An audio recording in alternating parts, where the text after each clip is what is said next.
Assalamualaikum warahmatullahi wabarakatuh.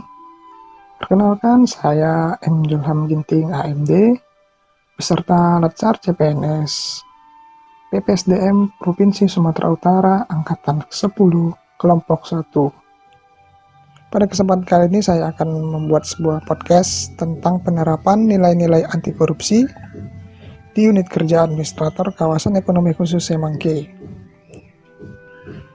Anti korupsi merupakan kegiatan untuk mengurangi, mengendalikan, serta menjauhi perilaku korup di lingkungan kerja. Adapun nilai-nilai anti korupsi di unit kerja administrator KK Semanggi adalah sebagai berikut.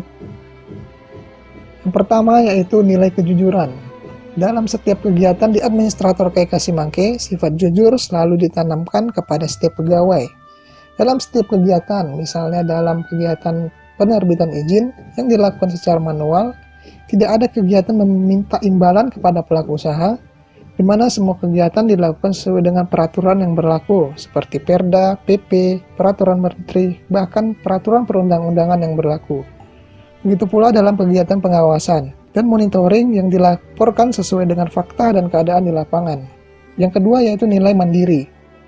Contoh, dalam pengurusan perizinan saat ini telah dilakukan melalui sistem OSS, di mana setiap pelaku usaha melakukan permohonan perizinan secara mandiri melalui sistem OSS dan diverifikasi oleh operator di administrator kawasan ekonomi khusus Semanggi, sehingga tidak ada lagi sistem untuk menunda atau menghambat proses penerbitan perizinan, karena proses perizinan bahkan pengawasan dipantau langsung oleh Badan Koordinasi Penanaman Modal atau BPKM Republik Indonesia dan Dewan Nasional Kawasan Ekonomi Khusus melalui sistem OSS, serta pelaku usaha dapat melaporkan setiap kegiatan kecurangan atau pungli yang terjadi dalam proses penerbitan bahkan monitoring yang tidak sesuai dengan keadaan di lapangan kepada BPKM Republik Indonesia dan Dewan Nasional Kawasan Ekonomi Khusus.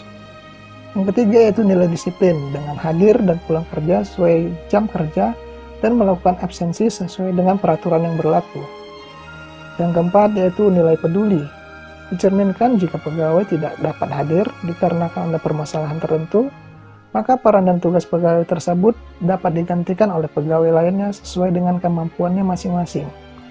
Bahkan jika ada suatu pekerjaan yang tidak dapat diselesaikan oleh pegawai yang bertugas, maka pegawai lainnya dapat membantu pekerjaan tersebut untuk memproses penyelesaian pekerjaan sehingga tercapainya pekerjaan yang efisien.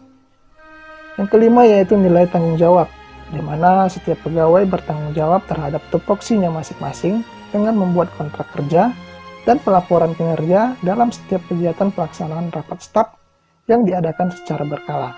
Sekian dari saya, terima kasih.